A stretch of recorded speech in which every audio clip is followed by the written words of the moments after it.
Hello and welcome to the Two Man Power Trip of Wrestling. I'm your host, JP John Poz. With me today, a very special guest. He is from the Wrestling Figure Retrospective book. He is Mr. Kevin Iddon. Kevin, welcome in. How you doing? How are we doing, John? Very close with the name. It's Iddon, but we're not Iddon. too far off. Oh, okay. It's all Yeah, right. sorry about that. Kevin Iddon. Okay, sorry about that. Everyone Um, gets that wrong. Don't you worry. all right, good, good. Glad it's not just me. So, what is going on in your world? What have you been up to wrestling wise? I've been watching a little bit recently. A bit of AEW with the end of Sting's career, but other than that, it is all the golden era stuff that I watch. Man, me too. I feel like that's not that today's wrestling isn't good, but just I don't know. That's the bread and butter for me. I don't know. The old school stuff is the best. Well, that's it. You just can't compete with an Ultimate Warrior, really, can you? No, definitely not. Is there something that you watch more? Like, is it like Hogan era stuff? Are you just watching 84 to 93? Or are you watching other stuff too? It's mainly sort of like 90 to 94 if I do put something on that sort of period and the WCW side of it as well. That was a big part of me growing up over here. Unless you was one of the really rich people, you didn't get to watch WWF. It was the WCW on ITV, so that always holds some very dear to my heart, the WCW stuff. Wow, awesome! I love that. So, who was your favorite, or who was your guy or guys when you were watching WCW? It was always Sting. There's a bit in the book that mentions that essentially the WWF obsession came from a mishap from my nan at the time. So it was the Christmas time, and I thought I was getting the WCW ring for my birthday. I got Sting and Lex Luger and a few others, and I was absolutely sure I was getting the WCW ring. And I opened it up, and it's like, what is this? What's going on here? It was the WWF ring, and inside there was Ultimate Warrior and Roddy Piper, and it's like I had no idea who they were at the time. So I'm like, what is this? So yeah, it was all my nan's fault that started the obsession. Wow, all from a mistake. Damn, that's crazy. Yeah, How did she do that? Oh my goodness. I don't know. She had no idea. She didn't care. She was just like, whatever, play with it. If you don't like it, put it in the bin. That's great though, but obviously that kind of sets it off, right? I mean that just sends you into, like you said, into another obsession of fandom, which is awesome. Well, that's it from there. It's like go to the video shop and see what you can borrow and rent, and then you see who Hulk Hogan is and all the other stuff, and it doesn't quite. The British wrestling stuff didn't just quite compare to that. Then watching Big Daddy and Giant Haystacks, and then the next minute you're watching Hogan, Warrior, and the others. It's like, oh, this is good stuff. When you look at obviously the Hasbro's, or when you look at those figures of that era, do you think Hasbro's are the best figures of all time? I think it's well documented by lots of people within the figure community that yeah, the Hasbro's are probably the most liked, most loved figures, aren't they? The LGNs aren't too far behind, but they were very, very limited in the UK. So that sort of period, the main ones were the Hasbro's and then the Galoobs as well.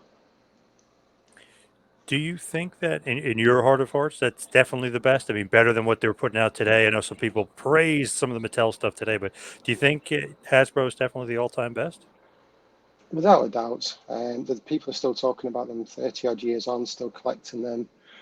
And we'll be talking about the Mattel stuff in 30 years' time, possibly maybe the retro stuff, but the Hasbro's will just live forever. And there's so many little secrets that keep popping up and collector's bits and things that have been sort of hidden away for 30 years that just keep popping up, and it keeps the excitement going. I love how a guy can be a part of the Hasbro collection and everybody knows who he is. You know what I mean? Like people might say the Skinner. Oh my God, I remember the alligator guy, the figure. Giant Gonzalez, I remember that toy. So it's funny, some guys that didn't have that long of a shelf life as far as career. I know Skinner was a couple of years, but Giant Gonzalez was, a matter of months. But if you Exactly, had yeah. the Hasbro, people remember it. But that's it. Just little things like Nails. Nails had a very short run, but he's got one of the most iconic figures in a sense of its look and the story behind it all. And I think the story is that by the time the figure came out, he'd already been fired. So, uh, yeah, just little things like that. But like you say, every single one of these the wrestlers that have one of these figures live on long in the memory of the fans that were around at the time, and new collectors as well. There's lots of younger people that are buying these inverted commas retro toys, and just loving all the characters that come with them. It is amazing that they're kind of like immortal in a certain sense. Like, who would have thought? Like, if you had this action figure and you're a wrestler, you could still do like the convention scene, all this other stuff, and the parents will know you, but the kids might know you too because they're still collecting these figures. They're so collectible. It's crazy. Well, so over the years, I've had loads of messages from everyone of different ages, just like remembering them or asking about them, or they've just started collecting these, and what are the SummerSlam cards or the foreign cards, etc. What's this all about? Fun school. So yeah, there's people that are collectors of retro toys that might not necessarily be from that era, but still want to collect them because there's good value in the carded ones, the rarer ones, and the genuine collector's items in some instances. When you look at it too, it's like, man, they're just in the box. They're so collectible you want them, but then people love them loose too. I mean, they love them outside the box. It's such a cool thing for like your office or whatever. So they're like the perfect size to me. I mean, I love the LJMs, but maybe a little too big. You know, the big rubber guys, maybe a little too big. But I feel like the Hasbro's are the perfect size. They are. There's still many dotted around my office here, much to my wife's dismay, because they continuously fall over and all the other stuff. And like, who's this little guy? And but yeah, and then obviously you've got the retros as well, and they just fit perfectly with them. So as far as Hasbro and the Hasbro figure line and the book, what kind of made you want to write a book about Hasbro? Like what was it? Pretty much everything that's in the book, if you know where to look for it. There's quite a lot of exclusive stuff, but the bulk of it is already out there. And you look on loads of websites and you're looking all over the place. And I was talking to a few people, and it was kind of like, well, is there one place we can put it together? There've been a few guides out before. I think it was Lee's Toys Guide, and Hasbro Maniacs had done a 24-page booklet type thing, and it was just like, well, first it started off with, well, can we collate all the information together, all the figures, the series, etc. Then from there it kind of snowballed as you got talking to other people. It's like, well, I know this guy from Hasbro can give you this information, and then it turned into a full-on history of the figures, pre-production stage when they came out, lots of the mistakes, the stories behind certain figures, and a lot of the major information came from people that were there at the time, painting the figures, drawing the figures, designing the figures, marketing the figures, and yeah, it made it all very interesting and something to put together to look at. And then when you do look at it, it's a big old book. I think we're nearly 400 pages, and each one's packed with information or stories from collectors who wanted their information there. I mean, there's a nice piece in there from Kenny McIntosh, who I'm not sure if you know, he's one of the editors and writers for Inside the Ropes magazine, which progressed from Power Slam.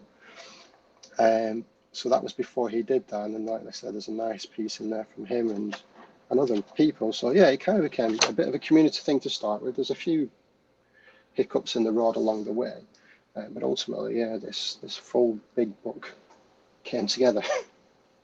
Awesome. And the pictures are awesome. The visuals are awesome. How did you get the images? Like, how did you compile all those images? Because it's pretty amazing. Like, you can find maybe here or there bit dribs and drabs, but as far as your book, I mean, that's like the end all be all as far as I'm concerned, as far as a lot of the pictures of the Hasbros.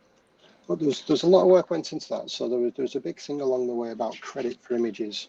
So people thought that they potentially was going to use the book and not credit who owned them. So that was a big thing throughout it, and a few people tried to cause issues along the way with that, but ultimately got there in the end. So we had other images that was going to be in the book, but they were taken out, and people were a bit worried, thinking they weren't going to get credit for it. But again, like I say, if you do look through the book, the main section says who the images have come from, and then as you get further back into the mailaways and the prototypes, etc., each page has got who it's come from. So it was a lot of talking to people and providing what images I could from my collection. And like I said, the community itself coming together and supplying their images to be in the book, and it was a good thing for them as well. It's like, I've got this rare thing I wanted in there, but there were certain things along the way which could have been in there which weren't. And the main one is the Shawn Michaels punch-on. Now, there's a gentleman in China who owns that, and he sent me the images, and then got a bit worried about it, people knowing who he is, bothering him, etc. So I had to sign a legal document to say that I deleted the images and I wouldn't be using them. So yeah, it's there. So it's a few bumps along the way, but it was a lot of the big community of collectors coming together and supplying their images for the more rare parts of the book. Man, it's so cool to have that kind of information. Just being a big fan and being a fan of the Hasbro's, obviously growing up in that era too. So cool to have that book. Is that just like the love and passion? Maybe it's just like coming through. Like, I got to get this out there for those fans, because there's fans like me and even like yourself that are like obsessed with that era. Yeah, it started off that way, and then it kind of dragged on a little bit. So we did originally a Kickstarter, and we had it all together, and I was working with some people. So a guy in Australia and New Zealand called Adam Birch, he worked on the design of the book.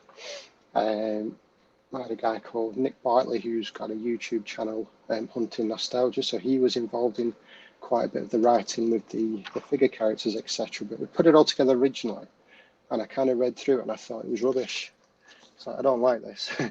So we went back to the drawing board and started again. And by that time, obviously, the people who backed on Kickstarter, they were getting a little bit frustrated. It's like, we'd back this. So it took a bit longer than I'd hoped. So it started off as a passion, then it became a bit of a burden. But as we got to the end and it's all coming together, it's like, this is brilliant, this is awesome, this is the sort of thing that if I was looking to buy something, I'd buy this. So not exactly the way you kind of scripted it, as far as getting it out there and getting it. There was some hurdles, like you're saying. There was a little bit of some hiccups going on along the ride. That's correct, yeah. But we got there in the end, and it's done very well. So that did well on the Kickstarter, did well on the website. Then I got approached by a publishing company who wanted an exclusive hardback version. So there's a great artist called Iddon, and we worked with him to get the new hardback cover done. So that's the one which has got the figures playing in the ring, etc. So they sort of backed that being put together and coming out, and then they took the standard version of the book and then they put that through their distribution channels, so it's available on pretty much every book website out there. And yeah, it sells through there. It does pretty well, and I see a little bit from each one of those sales. So that was an exciting bit of time, because I thought it kind of done its time. You know, it's been out a year or so. Nobody's going to want it now, but people still keep ordering it. That's awesome. And how did Kickstarter end up doing? I think I remember it actually ended up doing really well, didn't it? Yeah, so we had a target, and then so that was a little hiccup itself. So not a hiccup as such. So we launched the Kickstarter, and then straight away there was quite a few people that were upset that I'd sort of set the figure I had. I think I'd set it at about £7,500. So I broke down, you know, what all those costs were, etc., for that money and how many we needed to sell, and it didn't really cover the cost itself. I had to fund it myself from my own money along with that to get it to where it needed to be. So that kind of calmed down after a little while. You know, it's like, now you can see that it's not just a case of here's £7,500 and the book magically appears. There's costs involved with a lot of it. But yeah, it got there in the end. It got backed, and that's when it became real, as in the sense of it'd been an idea, we'd been working on it, we put some stuff together. But once that was backed, it's like, well, we have to do this now. Right, let's get cracking. Now, as far as like when you're putting this all together, like you guys know probably more than most people would know, even some collectors would know.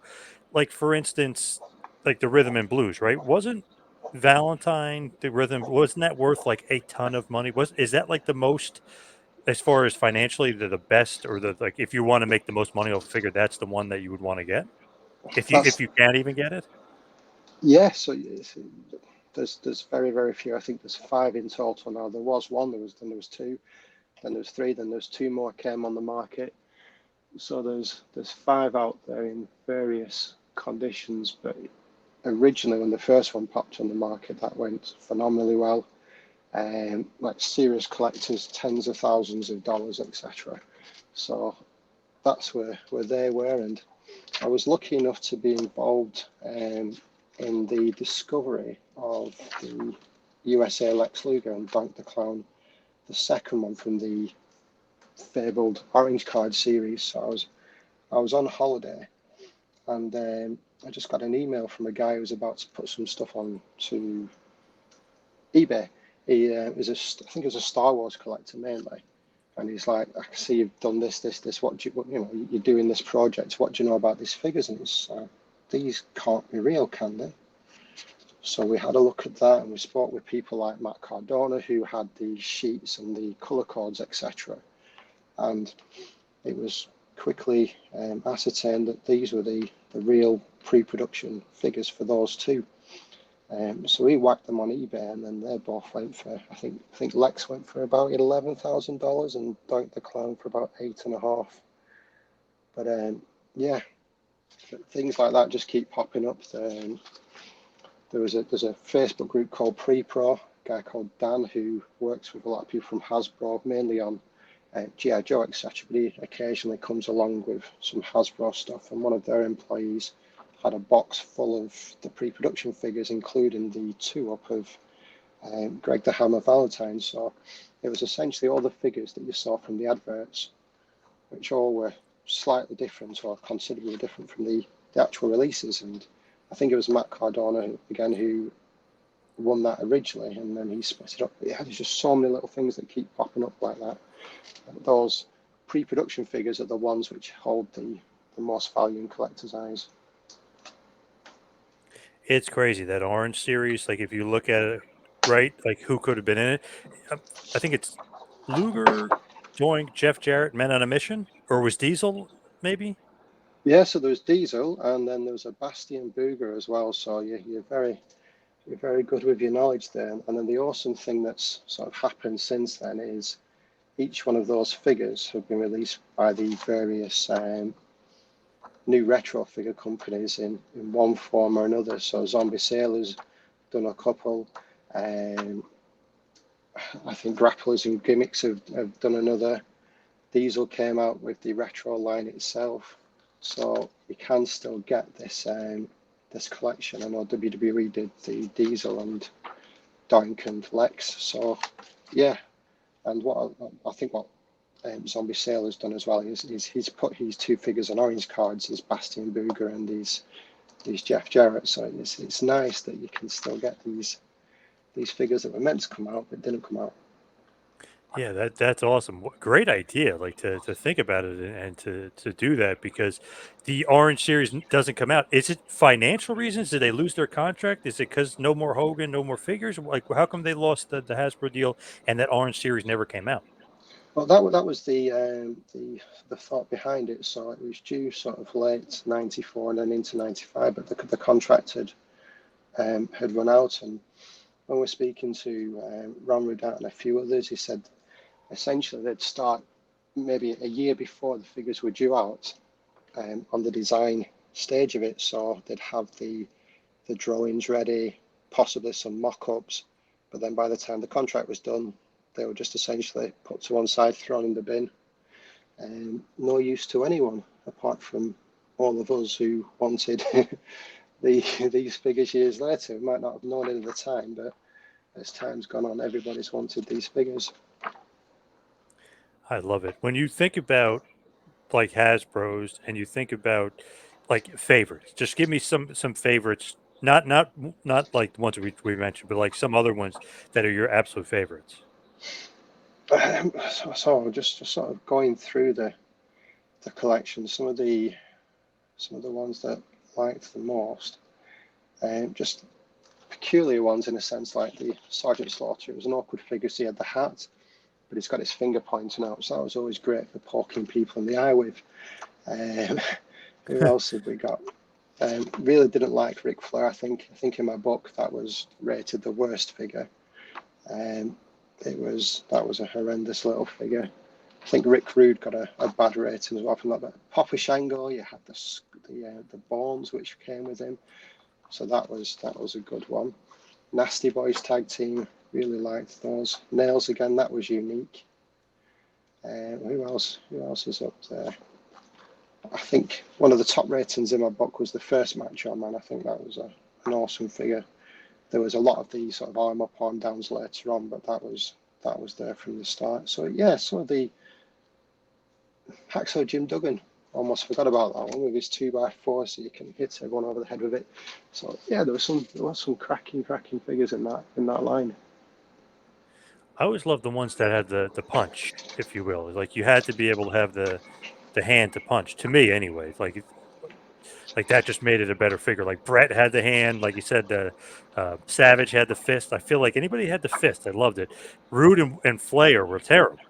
Yeah, they were just like for such big characters. It worked with the 1-2-3 kid because of their body shape, etc. But like you said, the Rick Rude with his little skinny arms, and all you can do is a little headlock and punch.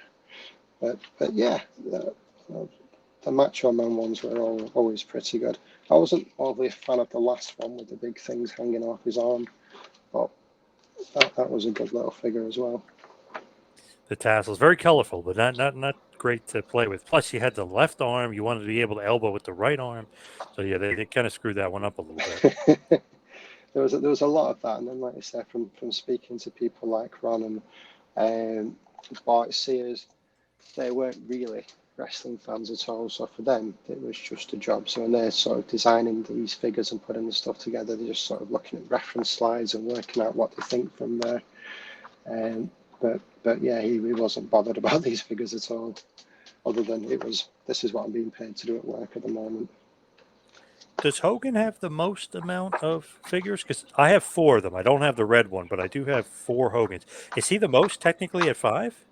It is. You're right. So you've got the first series, the second series, the later one, the punch, and the suplex, and then like you said, the mail away one. So it was so good to see him back in the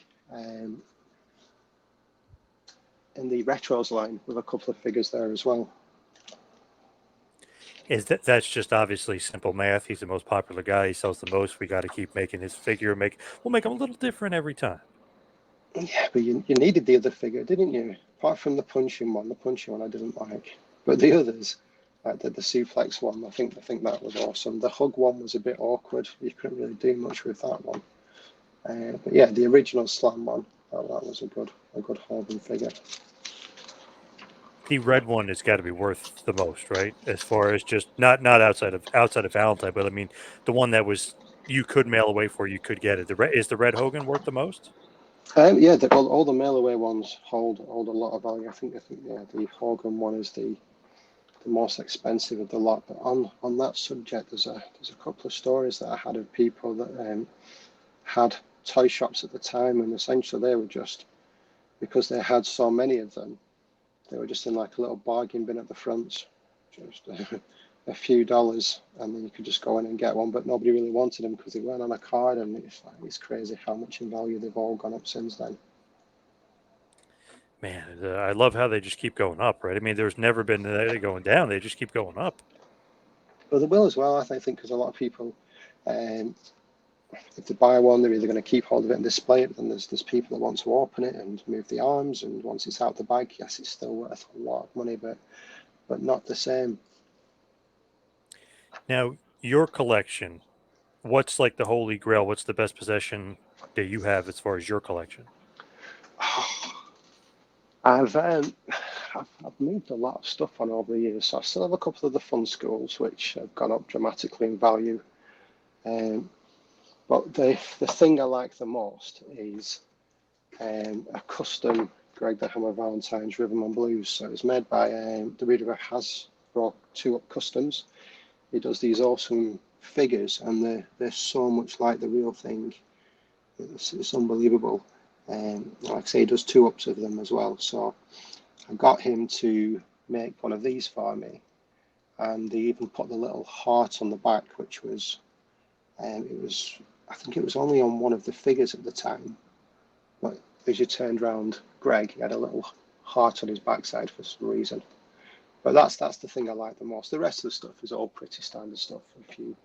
A few of the fun schools, which are quite nice with the sort of faded colours, etc. But I've not got as many of the high value bits that I used to have. Now, why is the green card worth so much? Is that because it's rare, they made less of it, and it's the last set they made? It is, yes. Again, the contract was up, or it was running out by the time it came out, so the numbers were in much lower numbers than they were originally, and essentially that's where wrestling was sort of dropping in popularity in 93, 94. So it was kind of thrown together from all the bits that I've been told and put out there. A couple of repaints with Crush and Yokozuna, and a couple of new ones, but just essentially painted over Jake the Snake for one of the smoking guns. They made a couple of new heads, Ludwig Borger, etc., and put him on Warlord's body.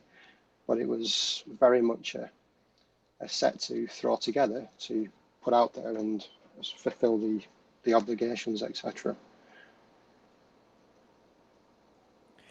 So when you think about that set, right, and like who's worth the most, is Ludwig Borga worth the most, or no? It's close, but I'd say the 1, 2, 3 kid Okay. on that. I think I saw one go the other day, pretty beat up loose for about $660. In better condition, they go for quite a bit more on the carded ones. They go for quite a lot of money. And for some reason, I know the Borga figure's not that great, but I just love him, the gimmick and the character. He's like the perfect guy to make a figure of. You know what I mean? He just looks like, there's nothing else he could be but a wrestler. That's just what he kind of reminds me of. Yeah, it does look like a bit of a no-nonsense figure, doesn't it? But again, if you look closely, it's a very, very cheap paint over job.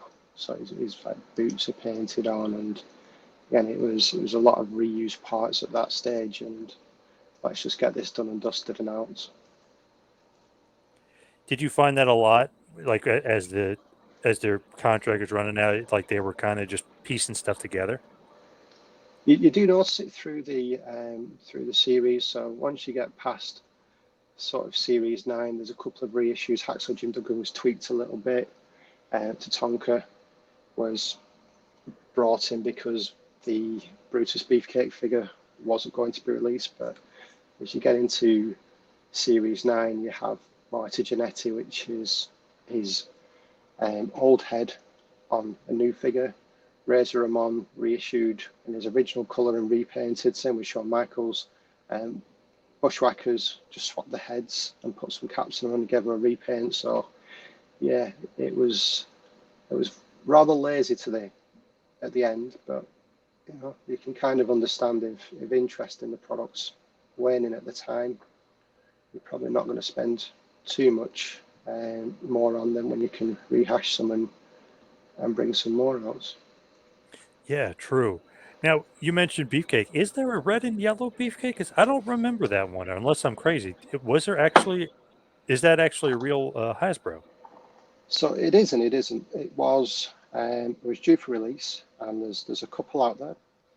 There's a prototype one, and then there was one which the story is that it was the son of one of the Hasbro collectors, and he'd had it one of the Hasbro designers, someone who worked there, and it was just in his collection. It was bashed up, it had been opened, and a guy called Belts by Dan, so he makes lots of belts, etc.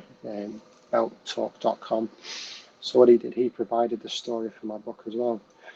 So essentially, he knew someone there, got talking to the guy. I think he said it was at a Rangers Stanley Cup game, something like that. And they were chatting away, and he was talking about these figures. So he brought them in to have a look at them, and he put it on the WFigs board, and he got absolutely pelted off. Everyone about it being fake and all this sort of stuff. So he sort of pulled away from the scene a little bit. But then he got talking to Matt Cardona, and they had a good chat about it and did their research as he tends to do.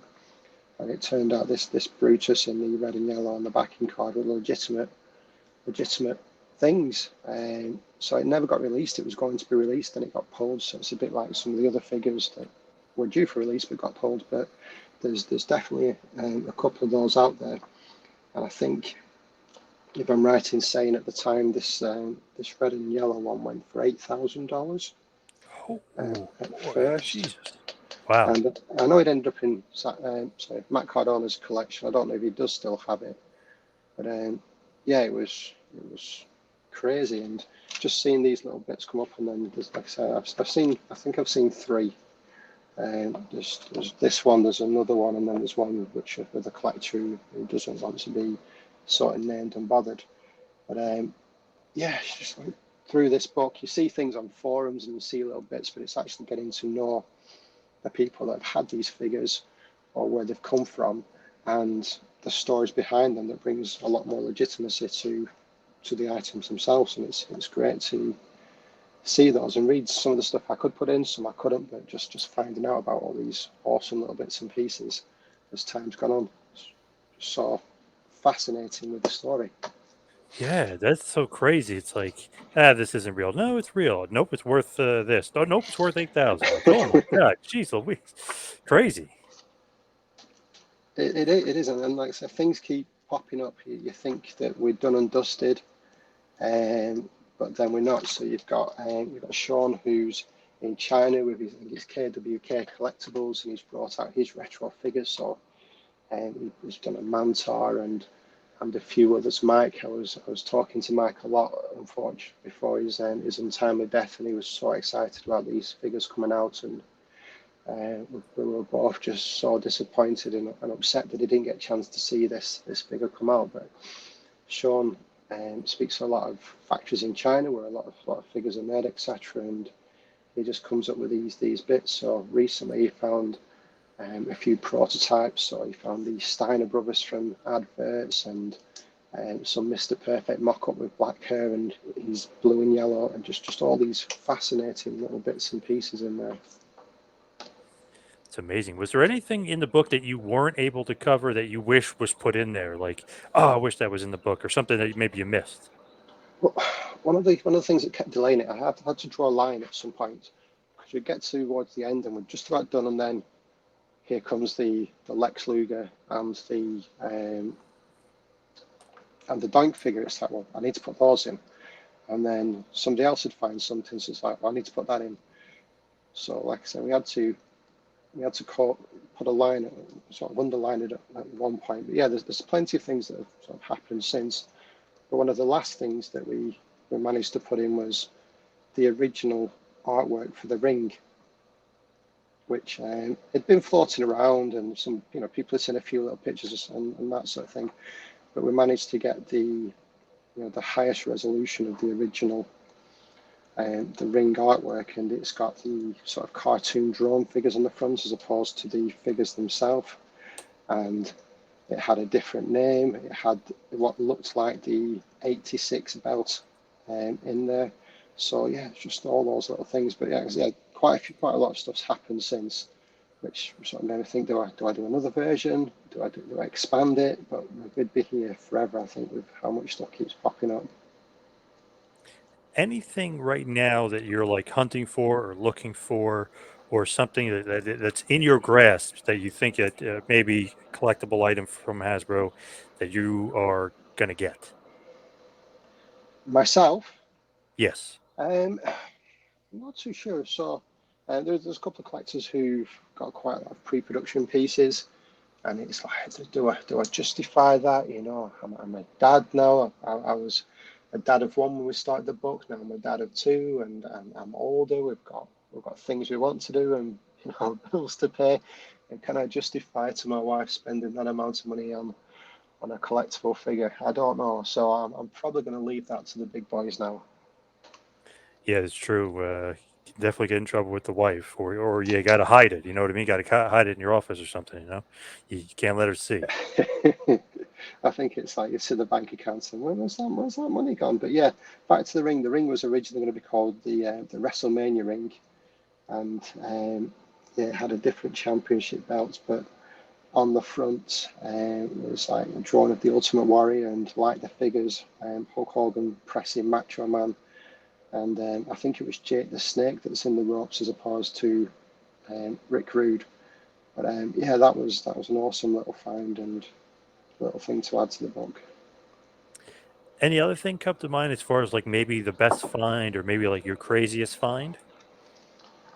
Yeah, craziest find is like if you're in a car boot and you see a little figure. I've never had like a Dusty Rhodes or anything like that. I know people have had lots of stories of things like that. The best thing I did ever find was a big Josh figure. Now I know we're going over to the glue side of things, but he was on a little stall and he was there for £1 and so like $1 and worth $100, £100 or something like that. But yeah, I'm kind of fair. So if I do find something, like if someone's got something online, we'll have a chat. And I think they've got it a little bit too cheap. It's like well, it's probably worth this. I think that's a fair price, and go from there. I'm not sort of one of the people that will get something cheap and then put it straight up on Facebook as in like, oh look what I just got for this. Because like, hang on a minute, if that person sees it, then they might think I've had them over and a bit of bad press possibly. But yeah, I'm all for people finding bargains. They're still out there. You've just got to keep looking a little bit harder as the time goes by. Now, tell us just a few guys that should have had Hasbros but didn't have Hasbros that you can think of.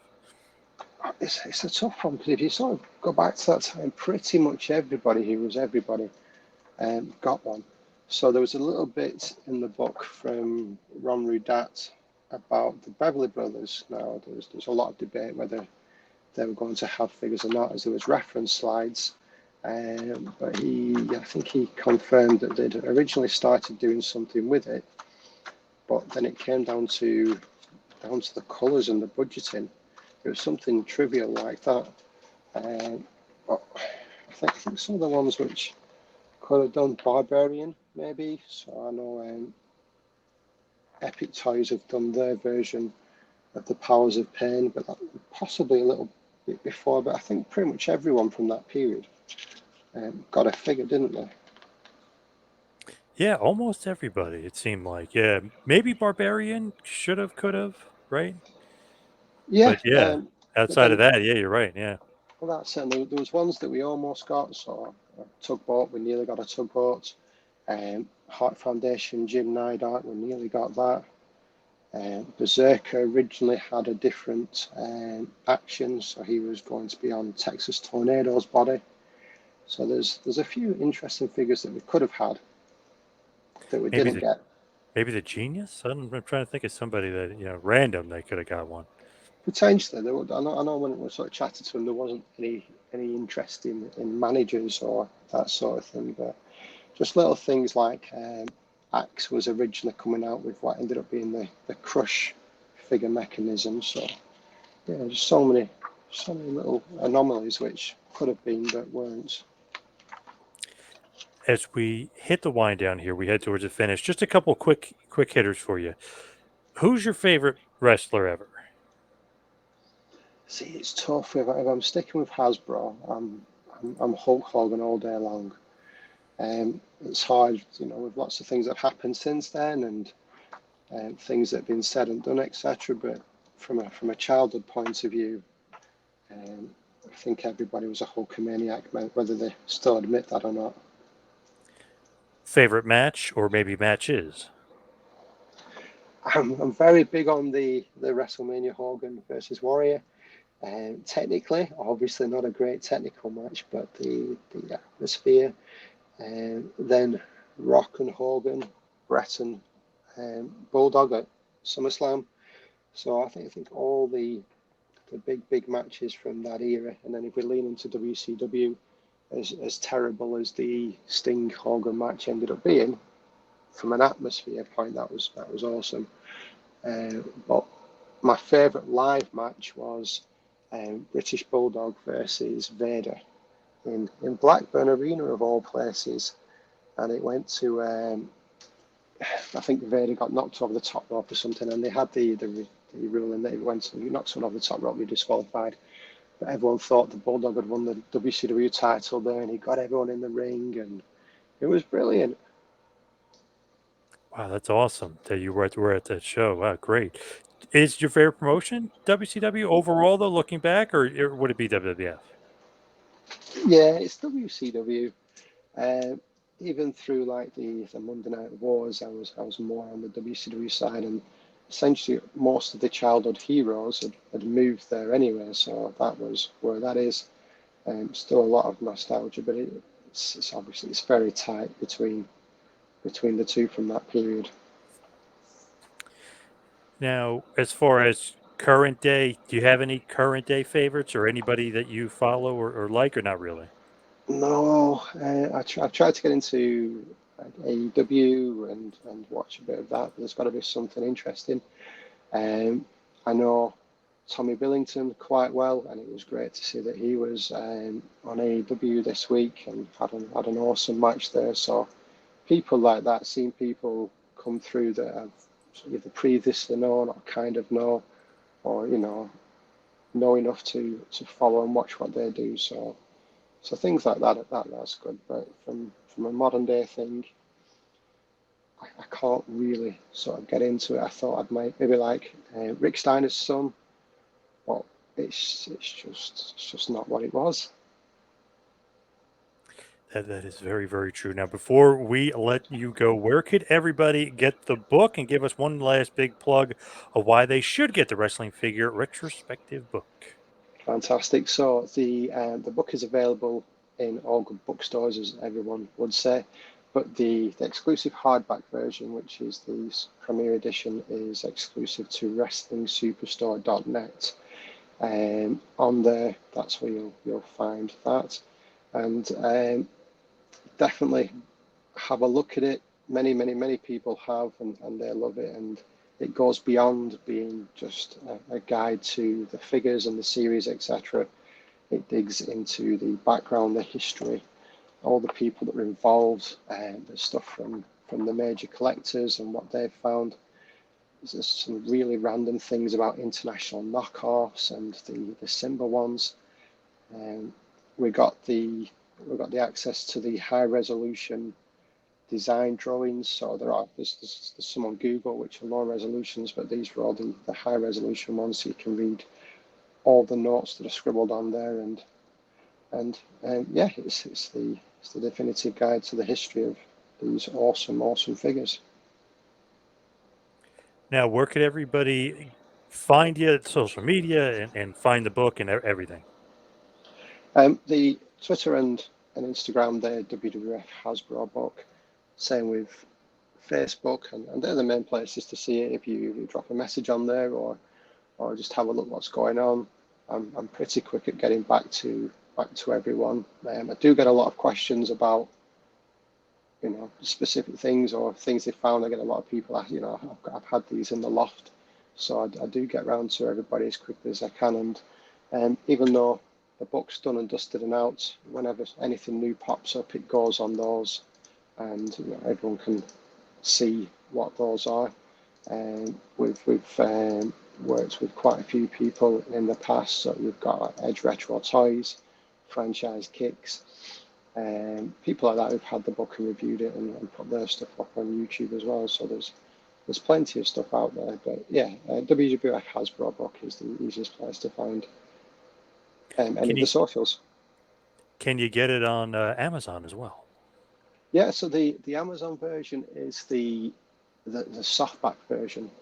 So it's actually more expensive than the hardback version on my store, but that's the one that was brought out for worldwide release. So it's the one with the black cover with the WFR in the middle, as opposed to the hardback version, which has got the little figures fighting in the ring. I love it. I love those Hasbros. There's something that I don't know. Nostalgia, I guess, will live on forever with the Hasbros because to me they're immortal. To me, they're arguably the greatest wrestling figures of all time, but maybe the most memorable of all time. I think it helps that, like I said, these are the ones from our childhood. These are the ones which hold the most nostalgia, and it's good to pick up ones you wouldn't have had. Like as a child, would I've looked at the 1-2-3 Kid figure?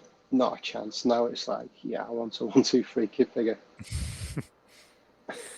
Good point. Very, very true. Kevin, thank you so much for all the time today. Really appreciate it. Oh no, thank you. And just a quick one on the Kings of the Ring podcast, which I picked up from you as well. I'm thoroughly enjoying what they do over there, and I'd highly recommend that to anyone who wants to listen to that as well. Oh yeah, great, great stuff. Awesome. Kevin, thank you so much. Thank you very much. Thanks for having me on.